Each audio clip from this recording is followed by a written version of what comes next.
اسلام میں تجارت کے اصول کیا ہیں اور تجارت کس طرح سے کرنی چاہیے، اسی پر بات کرتے ہیں۔ ہمارے ساتھ سیرت اسکالر ڈاکٹر طارق شریف زادہ صاحب موجود ہیں، ان کی موجودگی سے بھرپور فائدہ اٹھاتے ہیں۔ طارق صاحب، بنیادی اصول سر۔ جی، بسم رب محمد کریم علیہ الصلوۃ والتسلیم۔ سب سے پہلے تو یاداوری کا شکریہ، اور تجارت کے حوالے سے بڑا خوبصورت سرنامہ آپ نے پیش کیا۔ میں آپ سے عرض کروں کہ آج تک انسانوں کے پاس جتنے بھی انبیاء و مرسلین کے احوال موجود ہیں، گو کہ ہر نبی کا اپنا زمانہ ہوتا ہے، اس کے اپنے زمانے کے تقاضے ہوا کرتے ہیں، لیکن یہ کیا ماجرا پرور ایک حقیقت ہے کہ اللہ نے ہر نبی کو دو کام جو ہیں وہ لازمی کروائے ہیں۔ ایک، ہر نبی سے غلہ بانی کا یعنی بکریاں بھیڑ بکریاں چروانے کا کام جو ہے وہ لازمی کروایا، اور دوسرا تجارت کسی نہ کسی انداز میں ہر نبی کو یہ شرف حاصل رہا کہ وہ اس کو کرے۔ تو یہ ایک پیغمبرانہ پیشہ ہے، ایک تو اس کے حوالے سے یہ میل ہونا چاہیے، اور اس کی دین رحمت نے کیونکہ انسانی زندگی کو بہت آسان کر دیا اور حقیقی تقاضوں کو ذہن میں رکھتے ہوئے ہدایت نامہ جاری کیا، اور نہ صرف اپنے زمانے کے لوگوں کے لیے بلکہ سارے انسانوں کے لیے اس کے اندر ایک رہنمائی اور ہدایت موجود ہے۔ آپ یہ دیکھیں کہ رسول اللہ صلی اللہ علیہ وسلم کے آنے سے پہلے تک اگر کوئی شخص قصبے اپنی ضرورت سے زیادہ مال کمانے کی جدوجہد کرتا یا اس کے بارے میں غور و فکر کرتا، تو اسے جو دین سے وابستہ لوگ ہوتے وہ اللہ کی طرف سفر میں رکاوٹ تصور کرتے، اور اسے یعنی اس کی حوصلہ شکنی کی جاتی کہ دیندار آدمی کو دنیا کمانے کی طرف جو ہے وہ زیادہ فکر نہیں کرنی چاہیے، یا اس کی طرف جو ہے نا وہ جدوجہد نہیں کرنی چاہیے۔ دین اسلام پہلا نظریہ حیات ہے جس نے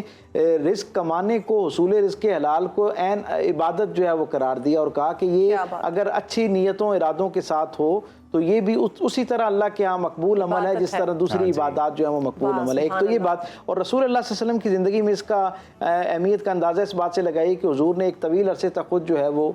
تجارت فرمائی۔ بہت اوائل عمری کے اندر حضور نے تجارت کرنا شروع کی۔ کم لوگوں کو پتہ ہے، اکثر لوگ جانتے ہیں کہ شاید سرکار دو عالم صلی اللہ علیہ وسلم جو تھے وہ کپڑے کی صرف تجارت کرتے تھے۔ اس سے پہلے رسول اللہ صلی اللہ علیہ وسلم وادی اجیاد میں جب بکریاں چرایا کرتے تھے تو عاریتاً بکریاں چرانے کے بعد کچھ بکریاں جو آپ کے پاس اکٹھی ہو جاتی تھیں تو آپ ان بکریوں کی بھی تجارت کیا کرتے تھے، یعنی بکریوں کا بیچنا اور ان کا خریدنا جو ہے یہ بھی حضور کی تجارت کا حصہ رہا۔ اور پھر یہ تجارت کے ساتھ حضور کی وابستگی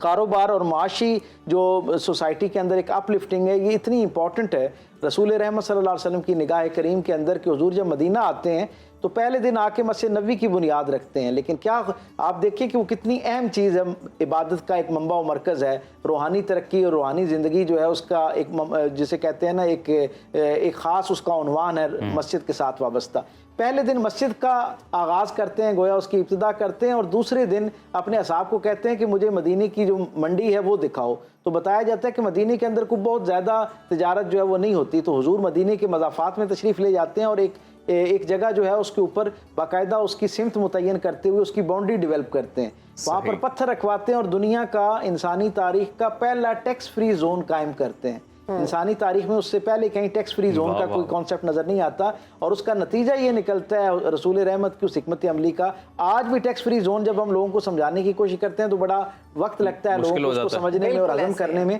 رسول اللہ صلی اللہ علیہ وسلم نے اس زمانے میں عربوں کے اس ریموٹ ایریاز کے اندر لوگوں کو اس کے لیے قائل کیا، اور انہوں نے وہ بنائی، اور پھر نتیجہ کیا ہوا؟ نتیجہ اس کا یہ ہوا، اس کی برکت یہ رہی کہ جتنا ٹریڈ روٹ تھا وہ تو مکہ اور مکے سے اوکاز، اور اوکاز سے طائف، اور یہ جو میڈیم تھا اس کے اوپر اس روٹ پر تجارت ہوا کرتی تھی سارے عربوں کی۔ ڈاکٹر لیورنٹ زسلر یہ لکھتا ہے کہ رسول اللہ صلی اللہ علیہ وسلم نے ایسی اعلیٰ تجارتی ماحول پیدا کیا، کاروباری ماحول پیدا کیا مدینہ شریف کے اندر کہ صرف 2.5 سال کے اندر جو تقریباً 20.8% تجارت جو عربوں کی تھی وہ ساری کی ساری مدینے کی طرف اس کا رخ ہو گیا، اور وہ ساری تجارت مدینے کے اندر آ گئی۔ یہ رسول اللہ آپ نے وہاں پر سرائے قائم کیے اور ان کے لیے فیسیلیٹیٹ کی، نہ صرف ان کے لیے سرائے قائم کیے جو تاجر وہاں آئیں گے، بلکہ وہاں پر درخت لگوائے تاکہ چھاؤں ہو سکے، پھر ان کے جانوروں کے لیے استبل قائم کیے گئے، ان کے لیے پانی کا معیار قائم کیا گیا۔ تو یہ حضور کا ذوق تھا تجارت کے ساتھ اصولوں کی طرف۔ اصول چلیں آپ اصول ڈالیں، اس کے بعد سوال پوچھیں۔ حضرت عبد الرحمن بن عوف حضور کے ایک صحابی ہیں جو ظاہری طور پر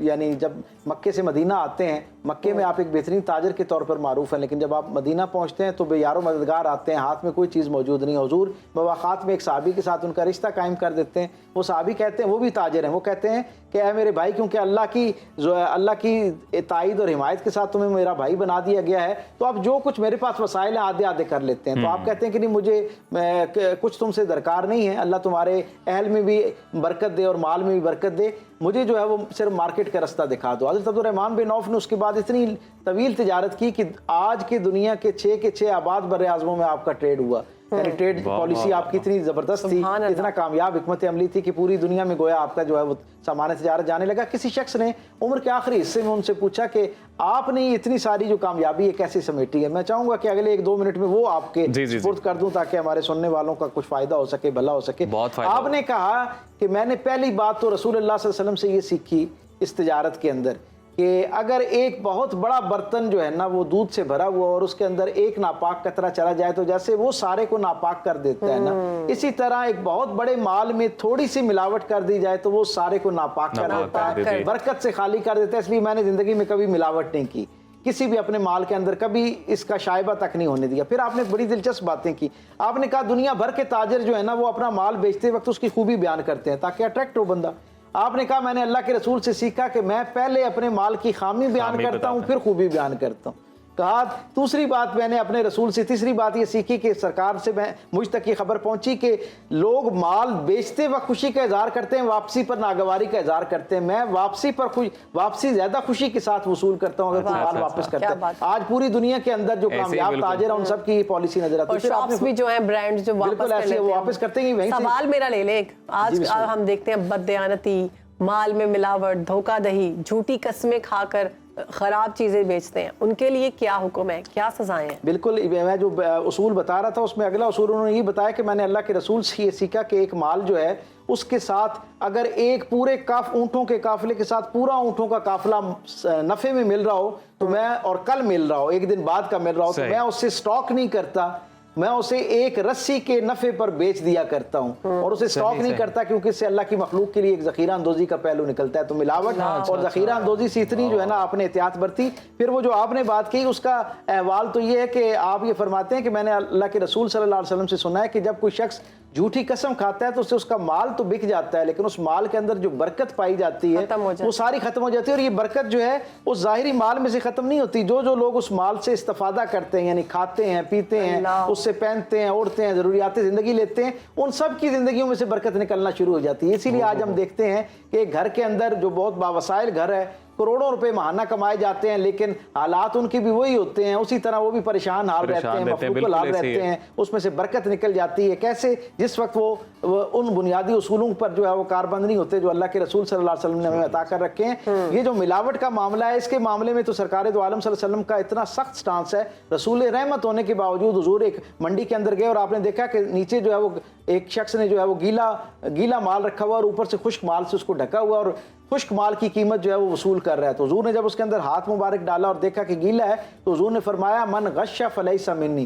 جو ہم میں سے ملاوٹ کرے گا وہ ہم میں سے ہے ہی نہیں. یعنی سرکار دو عالم صلی اللہ علیہ وسلم نے اس وقت ایک خبرداری کا پیغام جاری کیا کہ کوئی شخص اپنی جتنی عبادت ریاضت میں ہو, اس کی ظاہری وضاحت کتنی مذہبی کیوں نہ ہو, اگر وہ ملاوٹ کر رہا ہے, ذخیرہ اندوزی کر رہا ہے, اضافی لوگوں کی ضرورتوں سے جو ہے فائدہ اٹھانے کے لیے قیمتیں بڑھا رہا ہے, استحصال یا بلیک میلنگ کی کوئی بھی صورت پیدا کر رہا ہے, تو حضور کا اس کے لیے فرمان یہ ہے کہ نہ اس کے ساتھ یہاں پر حضور کا کوئی تعلق ہے نہ آخرت میں اس کے ساتھ کوئی تعلق ہو سکتا ہے. سو ہمیں اپنی زندگیوں میں جہاں ہم کہیں لین دین کے معاملے میں ہمیں ذہن میں رکھنا چاہیے. اور پھر سب سے بڑی جو علت معاشرتی سطح پر, انفرادی درجے پہ بھی اور معاشرتی سطح پر بھی, کسی معاملے میں اللہ کے ساتھ کوئی بندہ ٹکر لے کر جو ہے وہ زندگی کی کسی مرحلے میں کامیاب ہو سکتا ہے, نہیں ہو سکتا. تو سود جیسا معاملہ جس کو اللہ نے براہ راست اپنے ساتھ اعلان جنگ قرار دیا ہے اور اس کے بارے میں ایسی وعیدیں ہیں جنہیں دہراتے ہوئے زبان کانپتی ہے,